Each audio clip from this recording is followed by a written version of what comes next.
uburwayi butamworoheye, ibintu bye byose urumva yari yarivuje byaranze, yarahaye abavuza amafaranga byaranze, ngo ariko ngo yumva ibya Yesu. Haleluya. Kumva ibya Yesu bituma dutabarwa. Iyo twumvishije ibya Yesu bituma dukira indwara.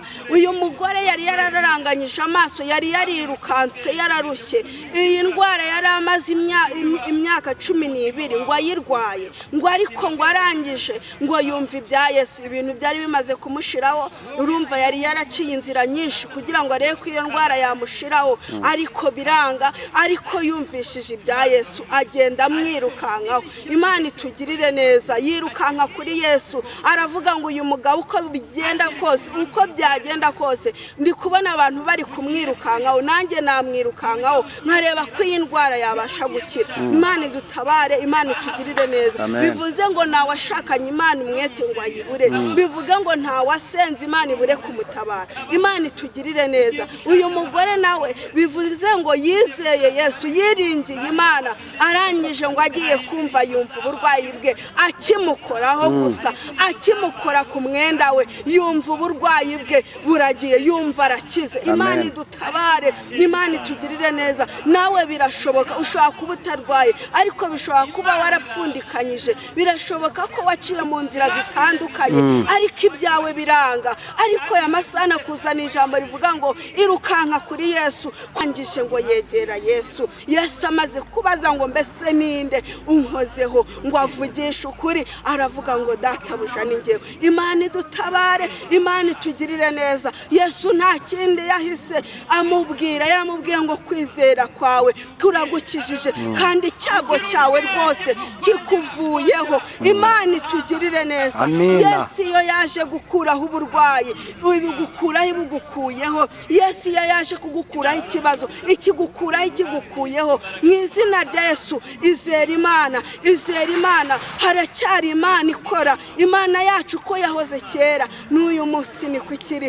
Imana yacu ko yahoze kera itabara n'uyu munsi iracyatabara. Reka gufata Imana nk'inyanege nkeya, reka gufata Imana nkaho hari ibyawe byayinaniye. Ntago byayinaniye, ahubwo ufite imbaraga kizo kwiruka kuri Yesu. Ese ntiwaba waracitse intege? Ese ntiwaba warivanze? Nzi neza ko hari 7,000 bitari byapfukamira Bayali, kandi nzi neza ko hakiri abakozi b'Imana. Murakoze. Uyu mukozi w'Imana ujye uvuga ngo ntabwo naba ndafite ikintu ngusabe kugira ngo ngewe ngisengere ukibone. Yenda yatanze nk'urugero, aravuga ngo maze imyaka ndi mu bukode, ngo uri kumbwira ngo ngusengere Imana iguhe inzu, akabona ko ari ibintu bimeze nk'imikino. Ariko uyu munsi wowe urakangurira abantu ho kuvuga ngo abantu basengere abandi bakozi Imana bari gucika intege. Haracyariho umukozi w'Imana watekereza gukora icyo kintu, kuba yasengera umuntu kugira ngo abone nibuze nawe icyo afite.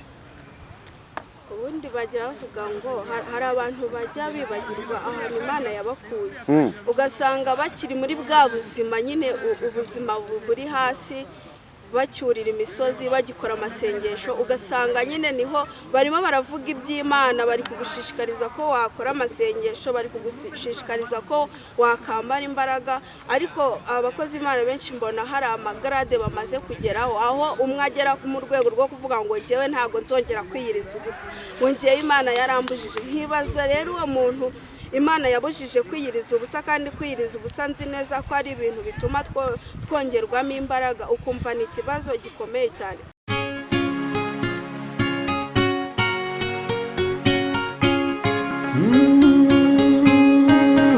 Imana we, Yesu we, ingoma yawe ni amamare. Reka tubasuhuze kandi tubifurize amahoro y'Imana, ubwiza bw'Imana bubane namwe, abari hirya no hino, abadukurikiye mwese nimugubwe neza. Uyu munsi wa none rero turi n'umunezero kandi wo kongera kubana n'umukozi w'Imana. Bibiliya igikunda kumbwira neza cyane ngo ibisarurwa ni byinshi ariko abasaruzi ni bakeya. Yesu Kristo rero akeneye abamusarurira, akeneye abamukorera neza nk'uko yabibatumye, cyane ko yatanze umwuka wera ngo bayoborwe nawe. Nk'uko mubibona kuri kamera turi kumwe n'umukozi w'Imana. Uraho neza mukozi w'Imana? Uraho neza. Yesu nashimwe. Yesu nahimbazwe. Amakuru y'iminsi. turashima Imana. urakoze cyane. icya mbere ni ugushima Imana. Reka ngusabe kugira ngo mbere y'uko dutangira ivugabutumwa ryacu ry'uyu munsi wa none ubanze usenge Imana. Data mu izina rya Yesu turagushimye turaguhimbaje, tugushimiye neza n'ubuntu watugiriye, tugushimiye ko wabanye natwe. Mana birakwiye ko tugushima kuko ni benshi baba bageze ahacecekerwa, ariko twebwe turi amahoro. Wemeye ko imirimo yawe ikomeza kwerekanwa muri twe, izina ryawe nirihabwe icyubahiro. Tugiye kuvuga ijambo ryawe rero, turakwinginze kugira ngo tukubere mikoro Mana, wirangururire kandi twasame wivugire, kandi nurumva ijambo ryawe rigira aho rimuvana rigire n'aho rimushyira, mu izina rya Yesu Kristo, amen. Umuntu ashobora kwifuza gusengana nawe cyangwa se kuvugana nawe, twemerere ubanze utambutse nimero yawe ya telefone kugira ngo wagukenera abe yakubona mu buryo bworoshye. Murakoze, nomero yanjye ni 0783939255. Yesu aduhane umugisha. Urakoze cyane, nawe Yesu Kristo aguhereze umugisha. Uyu munsi wa none turi mu bihe bamwe bamaze kuva mu byo biyangajemo, cyangwa se bamwe bamaje gutakaza umwimerere cyangwa se inzira bari barahisemo. Uyu munsi nkawe iyo utinyutse ukaza kuvuga Imana, ukaza guhanura, imbaraga wowe uzikura he? Ese ubona abandi bo bari gucika intege, bari gutakariza he? Niki kiri gutuma mu by'ukuri abantu babona ko hari icyacitse gishobora gutuma bari ku musaraba? Ibihe birakomeye, ntabwo byoroshye, kandi Satani ntabwo azahiga umuntu umukorera uko byasa kose. Nyine Satani azahiga wa wundi uvuga izina ry'Imana kuko aba ari kumurwanya. Ubwo rero ni ibihe bitoroshye. Ijambo ry'Imana ratubwira ngo nuhagaze yirinde atagwa. Ni ibihe tugomba gusabamo imbaraga, ni ibihe tugomba gukomeramo. Na babandi bari gucika intege nabo ntabwo twabatera amabuye, ni igihe cyo gusenga. Babandi bagihagaze bagasengera na babandi bari gucika intege, kubera kuko byagenda kose nzi neza ko hari 7,000 bitari byapfukamira Bayali, kandi nzi neza ko hakiri abakozi b'Imana. Murakoze. Uyu mukozi w'Imana ujya uvuga ngo ntabwo naba ndafite ikintu ngusabe kugira ngo ngewe ngisengere ukibone. Yenda yatanze nk'urugero, aravuga ngo maze imyaka ndi mu bukode, ngo uri kumbwira ngo ngusengere Imana iguhe inzu, akabona ko ari ibintu bimeze nk'imikino. Ariko uyu munsi wowe urakangurira abantu ho kuvuga ngo abantu basengere abandi bakozi b'Imana bari gucika intege. Haracyariho umukozi w'Imana watekereza gukora icyo kintu, kuba yasengera umuntu kugira ngo abone nibuze nawe icyo afite? Bajya bavuga ngo hari abantu bajya bibagirwa ahantu Imana yabakuye, ugasanga bakiri muri bwa buzima, nyine ubuzima buri hasi, bacyurira imisozi, bagikora amasengesho, ugasanga nyine niho barimo baravuga iby'Imana, bari kugushishikariza ko wakora amasengesho, bari kugushishikariza ko wakambara imbaraga.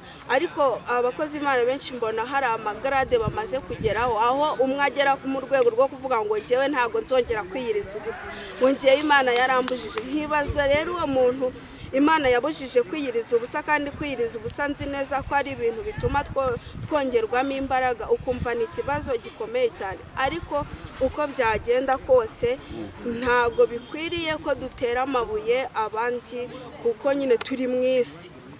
Turi mu isi, kandi turi mu isi y'ibigeragezo. Ahubwo mugenzi wawe nyine nimba yakosheje agasubira inyuma, ntabwo bivuze ngo turamutera amabuye, tugomba kumwegera, ikindi tukanamusengera. Ikindi nta mpamvu iriho mbona yatuma umuntu areka gusenga. Nayo waba ukize, waba wari uri mu buzima bubi ukongera ukajya mu buzima bukomeye, ariko nzi neza ko nta mpamvu n'imwe iriho yatuma umuntu areka gusenga. Ababiretse rero ntago bari babifite. Ababiretse kuko hari abantu bamaze kubireka. Hari abantu bamaze kubireka. Ngewe umuntu kare yambwiye ngo agiye kujya gushakisha uburyo yakwikorera ibindi bintu bidafite aho bihuriye na gospel, ariko ngo bifitanye isano n'ibya shitani. Ngo niwe wabonye utajya utererana abantu. Uyu munsi bari kurekarama bavuga ko Imana yabananiye. Hari ikiganiro nakoze mu minsi yashize ndimo nderekana idini rya Satani ryageze hano i Goma, rivuga ko bafite gahunda yo kuza bakagera n'inaha ndetse n'ibindi bihugu twegeranye. Ahubwo no yambwe ngo nimuhe nimero yabo. Urumva ariko ibi bintu ngewe simbizi, nta nubwo ndabona umuntu ubifitiye ubumenyi ngo abisobanuraho cyane, ariko nimba umuntu twari tumuzi nk'umuhanuzi, tumuzi nk'umukozi w'Imana, uyu munsi kubw'inkuru yabonye akeneye nimero kugira ngo ajye ajabuka, ajye gusengera muri iryo dini rya shitani, ngo niyo idakoze isoni abantu. Ariko koko Imana ikoze isoni abantu? ntabwo Imana ikoze isoni, ariko nanone ntabwo twakwirengagiza ko hari n'abantu bihamagaye. Iyo wihamagaye nyine ukora ibyo ushaka, ibyo wagiyemo wagiye kwigana iby'Imana, ubonye bikunaniye nyine niho uhita ufata izo nzira zindi. Ariko ku muntu wahamagawe n'Imana, ndakurahiye nta hantu na hamwe ho guhungira Imana. Uko byagenda kose, uko wakwigaragura ushobora no gucika intege, ariko byange bikunda Imana irakugarura, ikakugarura mu murongo, kubera ko nta ahantu na hamwe wacikira Imana. Hari abantu rero bagiye bigira bakishyiraho amagarada atari meza, urumva, bakavuga ngo ni abakozi b'Imana, bakavuga ngo bahamagawe n'Imana, mu by'ukuri batarigeze bahamagarwa n'Imana, barihamagaye. Niho hahandi nyine uburiye umuntu wihamagaye baramuvuga akava mu by'Imana. Umuntu wihamagaye ahura n'ikibazo runaka akumva ko arajya guteka imitwe nyine akava mu by'Imana. Bivuze ngo wa wundi wahamagawe n'Imana, uko byagenda kose arasenga akabaza inzira Imana kandi agashikama agakomera mu kibazo cyawe. Nimba warahamagawe n'Imana, niho uba ukwiye gukomerera, niho uba ukwiriye gusengera, niho uba ukwiriye guhamagara Imana.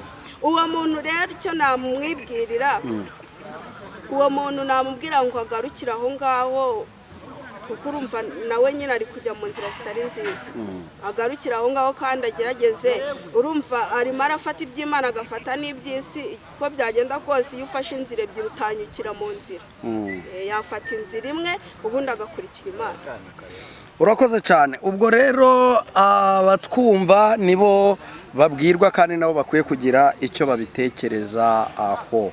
Ngiye gusoza ibibazo byanjye kugira ngo tukureke none tugezeho message Imana yaguhaye kugeza ku bantu bakurikira aya macano yose ari ahangaha. Ariko hari ikindi kibazo njya nibaza. Uyu munsi hari umuhanuzi twari turi kumwe mu kanya, umukozi w'Imana. Ngiye naramubonye ko ari umukozi w'Imana, kandi n'ibyo yahanuye narabibonye ndanabyemera. Ariko ari uriya muhanuzi uza kuri kamera yikubita ku gatuza avuga ngo nje ndi umuhanuzi, sibyo? Nje ndi umuhanuzi, ndetse rimwe na rimwe akanakubwira ngo ibunyana kanarahanuye n'ibunyana kandahanura. Ari n'uyu muntu uba warahanuye ibintu isi yose igahita ibibona, ariko udashobora kwiyemera, udashobora kwishyira hejuru. Aba bantu badukurikira, abo bantu babashyire mu ko n'ubundi bigaragara ko bari mu bika bibiri, babatandukanye gute, babemere gute? Ubundi umuhanuzi tumubwirwe n'iki? Yenda mpinnye ikibazo cyane. Umuhanuzi w'ukuri tumubwirwe n'iki? Kuko hari abahanuzi benshi kandi bose bazatubwira ko ari Imana yageze gute yababwiye. Ibi rero biragoye, aho umuntu ahanura akabwira umuntu ngo agiye gupfa, akaza yirukanka yishima abyina rwose avuga ngo nahanuye ko umuntu yapfuye, none yapfuye. Ukabona nta n'umubabaro afite, nta n'agahinda afite. Ukibaza nimba iyo si ahagazeho wazayigumaho, ukibaza we icyatumye uwo nguwo apfa we kitazamwica, akikubita ku gatuza akabinezererwa. Ngeyo mbibonye ndababara. Sinkubeshye, ntabwo mvuga ngo uriya ni umuhanuzi w'Imana ngo nanjye mushime mvuge ngo ni ukuri ngo ni umuhanuzi w'Imana. Iyo ndebye imyifatire ye, iyo ndebye imikorere ye, uburyo ababyishimiye, ngiye birambabaza. Umuhanuzi w'Imana nyine arahanura akigendera, byasohora. Ubundi umuhanuzi nta nubwo aba akwiye kwihimbaza, ikimurimo kiramuhimbaza. Kuko n'uwo mukozi w'Imana baramubajije ngo ubuhanuzi wahanuye bwasohoye, arababwira ngo nta kintu yabivugaho. Uwo niwe nakwemera. Ndagira ngo abantu badukurikira bazi umugabo wari wahanuye avuga ko hari abantu babiri bazwi, umwe mu gisata cy'iyobokamana, undi mu gisata kiri sekira cyangwa se gisanzwe. Urumva ko hazapfamo abantu babiri. Noneho umwe atabarutse, abantu benshi birukangiye kujya kumureba, arabakanira, sibyo? Ariko nkongera nkabona undi ejo bundi rwose yahanuriye umuntu aramubwira tugiye gukenyuka. Amaze gukenyuka araza aravuga ati rwose ntanze no kumusengera kuko nta cyari gukurwaho. Ariko mu nyuma azavuga ati ndetse ashobora kuba ari no kwiyongeza n'abandi, sibyo? Ariko mu by'ukuri iyi myitwarire y'abahanuzi irakwiye. Nimba idakwiye bagira inama, ubundi tuguhereza umwanya utugezeho icyo Imana yagutumye. Gusa icyo twamenya cyo tumenye ko turi mu minsi ya nyuma, turi mu minsi ya nyuma aho nyine Imana iri gukora kandi na Satani ari gukora. Ibyo nta kubishidikanyaho. Ijambo ry'Imana riravuga ngo tuzababonera ku mbuto zabo. Kwihimbaza ni bibi, uwo ni umwuka wo kwishyira hejuru, ni ukugira ngo yemerwe. Ariko ndagira ngo mubwire ngo n'ubundi Imana itakwemesha abantu. Ushobora kuvuga ko wabwiye umusozi ngo wimutse hariya, ukabitangaza ukavuga ngo hariya hari umusozi ariko nta utegetse wimukira hariya, ntiwemerwe. Ubwo rero icyo nababwira ntibagerageze gushaka kwemerwa n'Imana, kuko kumva ko bazitangaza ibyo ni iby'akanya gatoya. Ibyo ni iby'akanya gatoya kandi ni iby'ibihe, ni iby'agahe gatoya. Duhimbazwe, tureke Imana ariyo iduhimbaza. Iki turimo wavuze nyine wayobowe n'umwuka wera kizagaragara, cyo kizivugira. Burya iyo ukora ibikorwa byiza birivugira. Yego. Niyo ukora ibikorwa bibi nabyo birivugira. Hari ijambo rivuga ngo buri muntu wese azahemberwa icyo yagize icyo yakoze. Nimba warakoze ikibi uzahemberwa cya kibi wakoze. Nimba warakoze icyiza nabwo uzahemberwa cya cyiza wagize wakoze. Ejo nari ndi kuvuga ijambo rivuga ngo tugire umwete wo kubana n'abantu bose amahoro. Wikumva ko uri pasiteri wumve ko bagomba kugusenga, gira umwete wo kubana n'abantu bose amahoro. Urumva, wikumva ko ufite amafaranga wumve ko ukwiye gusuzugura utayafite, gira umwete wo kubana n'umuntu wese amahoro. Njyewe rero mbona buri muntu wese amahoro, kandi tugashaka ubwami bw'Imana no gukiranuka, ibindi byose mbona tuzabyongerera. Urakoze cyane. Ni karibu rero ngaho tugezeho message Imana yaguhaye. Murakoze. Tugiye gusoma ijambo ry'Imana. Tugiye gusoma ijambo ry'Imana, ariko ntabwo nanivuze amazina yanjye ni Rebeka. Kuri iyi cano wenda muranze, ariko izindi cano ziri imbere yanjye ntabwo zibanzi. Ni Rebeka. Yesu aduhane umugisha. Tugiye gusoma ijambo ry'Imana rero riri muri Mariko ibice 5 ku murongo wa 25 turageza kuri 35 turageza kuri 34. Reka dusome mu izina rya Yesu Kristo. Mariko igice cya 5 umurongo waho wa 25. Aragenda 25. Nuko hariho umugore wari imugongo, wari ubimaranye imyaka 12. Ababazwa n'abavuzi cyane benshi bageragezaga kumukiza, bamumarisha ibintu bye byose, abitangamo ingemu, ariko ntibagira icyo bamumarira, ahubwo arushaho kurwara. Yumvise ibya Yesu, araza aca mu bantu, amuturuka inyuma, akora ku mwenda we, kuko yari yibwiye ati, ninkora ku myenda ye gusa ndakira. Ndagarukira 20 kangahe? Garukira 35. Uwo mwanya 27. Yumvise ibya Yesu, araza aca mu bantu, amuturuka inyuma, akora ku mwenda we, kuko yari yibwiye ati, ninkora ku myenda ye gusa ndakira. 29. Uwo mwanya isoko y'amaraso irakama, amenya mu mubiri we yuko akize icyo cyago. Yesu nawe yiyumvamo ko ubushobozi bumugabanutsemo, ahindukira abyina n'abantu, arababaza ati, ahindukira abyigana n'abantu, arababaza ati, ninde unkoze ku mwenda wanjye? Abigishwa be baramusubiza bati, ese ye abantu barakubyiga nawe ukagira ngo ninde unkozeho. Abararanganyamo amaso agira ngo abone umukozeho. Uwo mugore aratinya, ahinda umushyitsi kuko azi ikimubayeho. Araza amwikubita imbere, amubwira iby'ukuri byose. Aramubwira ati, mwana wanjye, kwizera kwawe kuragukijije, wigendere amahoro, ukire rwose icyago cyawe. Amen. Imana ishimwe, Imana iduhana umugisha. Iri jambo ry'Imana ritubwiye uburyo ki hari umugore wari umaze imyaka 12. Hari umugore wari umaze imyaka 12 ari mugongo. Urumva yari afite uburwayi bukomeye cyane, yari afite uburwayi butamworoheye. Ibintu bye byose urumva yari yarivuje byaranze, yarahaye abavuza amafaranga byaranze, ngo ariko ngo yumva ibya Yesu. Haleluya. Kumva ibya Yesu bituma dutabarwa. Iyo twumvishije ibya Yesu bituma dukira indwara. Uyu mugore yari yararanganyije amaso, yari yarirukanse, yararushye.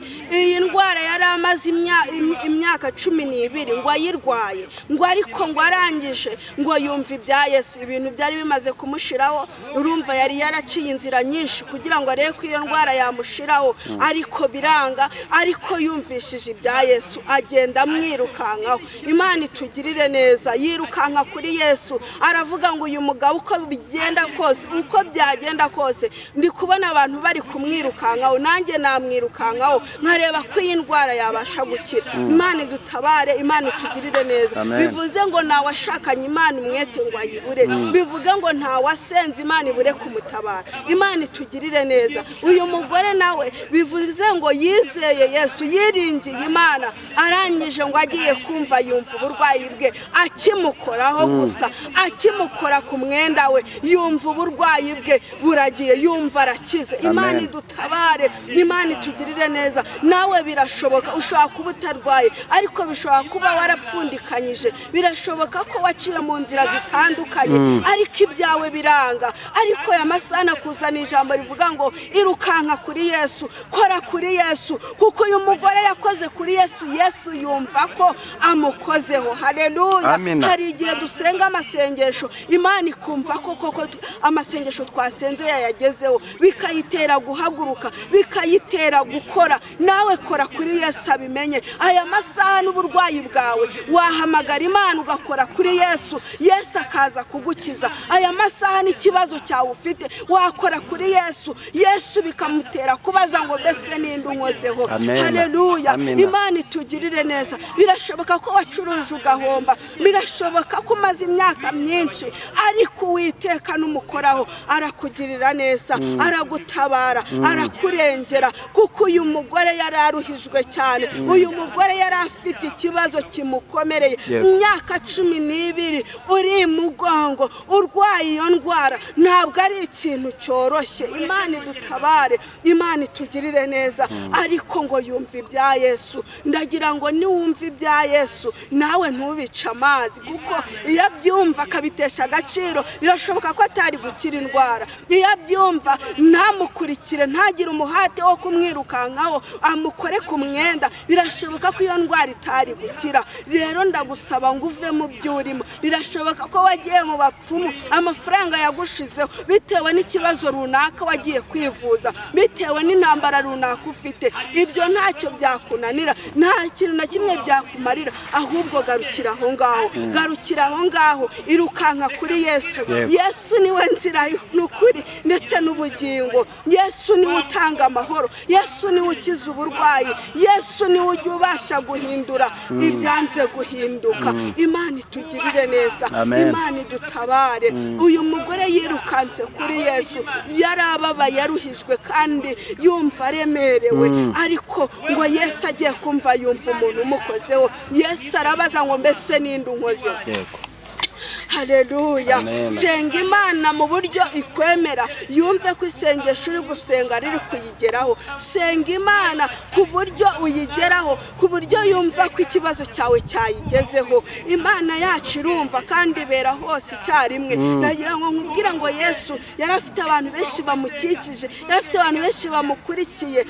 Iyo aza kuba atafite iyerekwa ntiyari kureba, ntiyari kumenya umukozeho. Ariko ngo wa mupfakazi, wa wundi wari ufite ikibazo, wa mugore wari ufite ikibazo cy'ubwo burwayi, arangije ngo yegera Yesu. Yesu amaze kubaza ngo mbese ninde unkozeho, ngo avugishe ukuri, aravuga ngo databuja ni njyewe. Imana idutabare, Imana itugirire neza. Yesu nta kindi yahise amubwira, yaramubwiye ngo kwizera kwawe kuragukijije kandi icyago cyawe rwose kikuvuyeho. Imana itugirire neza. Yesu iyo yaje gukuraho uburwayi, ibugukuraho ibugukuyeho. Yesu iyo yaje kugukuraho ikibazo, ikigukuraho ikigukuyeho. Mu izina rya Yesu izera Imana, izera Imana. Haracyari Imana ikora. Imana yacu ko yahoze kera n'uyu munsi niko ikiri. Imana yacu ko yahoze kera itabara n'uyu munsi iracyatabara. Reka gufata Imana nk'inyantege nkeya, reka gufata Imana nk'aho hari ibyawe byayinaniye. Ntabwo byayinaniye, ahubwo ufite imbaraga kizo kwiruka kuri Yesu. Ese ntiwaba waracitse intege? Ese ntiwaba warivanze? Ndagira ngo nkubwire ngo garukiraho, garukiraho wa mubyeyi we, garukiraho wa mugabo we, garukiraho wa musore we. Reka kwirwanirira. Twamaze kubona ko uwo mugore nubwo yari arwaye yarirwaniriye, ariko ntacyo byamumariye. Utuntu twe twose, amafaranga yose yari amaze kumushiraho, ariko nta kintu na kimwe, iyo ndwara ntiyigeze ikira. Ariko yegereye Yesu, haleluya, yegereye Yesu arakira. Hari umuririmbyi ujya uvuga ngo ndetse ngo n'umwana mutoya ngo uzi gusenga Imana ngo ntabwo azagira ubwoba, ngo azafashwa no gusenga. Haleluya. Imana itugirire neza. Mu gihe cyose wamenye Yesu, mu gihe cyose wizeye imbaraga z'Imana, nta kabuza uzatabarwa, nta kabuza uzagirirwa neza. Mu gihe cyose wizeye Imana, Imana izakugirira neza, Imana izakurengera. Izere Yesu. Yesu niwe gisubizo. Haleluya. Ngo tumbira Yesu niwe gisubizo. Zonegere botaya siremeniase. Tumbira Yesu, tumbira Yesu ni utanga amahoro, tumbira Yesu ni ukiza uburwayi. Aho waba uri hose, ubitaro waba uryamyemo byose, tumbira Yesu niwe gisubizo. Niwe uvuga bikaba, niwe utegeka bigakomera. Iyo Yesu yaje ntabwo imbaraga z'abarozi zimukanga. Iyo Yesu yaje ntabwo amagambo bakuvuga mukanga. Iyo Yesu yaje ntabwo iyo nyatsi umaranye igihe mukanga. Iyo Yesu yaje byose arabirangiza. Imana itugirire neza, Imana idufashe. Uwo mugore nawe uko byari bimeze, nawe yari yarabuze igisubizo. Bivuge ngo mu gutumbira Yesu niko yaboneye igisubizo, niho icyago cye cyamuvuyeho, niho indwara ye yamuvuyeho. Imana idufashe, Imana itugirire neza. Fata Imana nk'inyembaraga, nayo isasa nk'inyembaraga. Fata Imana nk'ikomeye, nayo isasa nk'ikomeye. Haleluya. Imana idufashe, Imana itugirire neza. Wifata Imana nkaho hari ibyayinaniye. Subiza amaso inyuma. Njya mbwira abantu ngo mbere yo gupinga Imana, mbere yo gucika intege, banza usubiza amaso inyuma, urebe ibyo Imana yagukoreye, urebe intambara Imana yakurwaniriye, urebe impfu Imana yagusimbukije, ubundi ubone kuvuga ngo Yesu we ibi byakunaniye. Ndabizi neza iyo usubije amaso inyuma ubona ko Imana iri kiri mu ruhande rwawe. Haleluya. Ubona ko Imana ikigambiriye ku buzima bwawe ari ikiza atari ikibi. Nagira ngo nkubwire ngo reka guhanga amaso ku bantu, reka guhanga amaso ku bintu, reka guhanga amaso ku bidafite umumaro. Hanga amaso ku Uwiteka, hanga amaso ku Mana. Imana niyo yonyine ishobora kuza igakemura icyo kibazo urimo. Imana niyo yonyine ishobora kuza ikakwishyurira ayo madeni. Imana niyo yonyine ishobora kuza ikaguha urubyaro byari byaranze umaze imyaka myinshi nawe ubwawe warihebye warivuje byaranze ariko Imana ikaza igashyiraho iherezo nawe ugatwita nk'abandi nawe ugaheka nk'abandi nawe ugakikira nk'abandi Imana itugirire neza Imana igufashe nagira ngo nkubwire ngo garura kwizera ngwino reka guhunga Imana kuko guhunga Imana nibyo byako byawe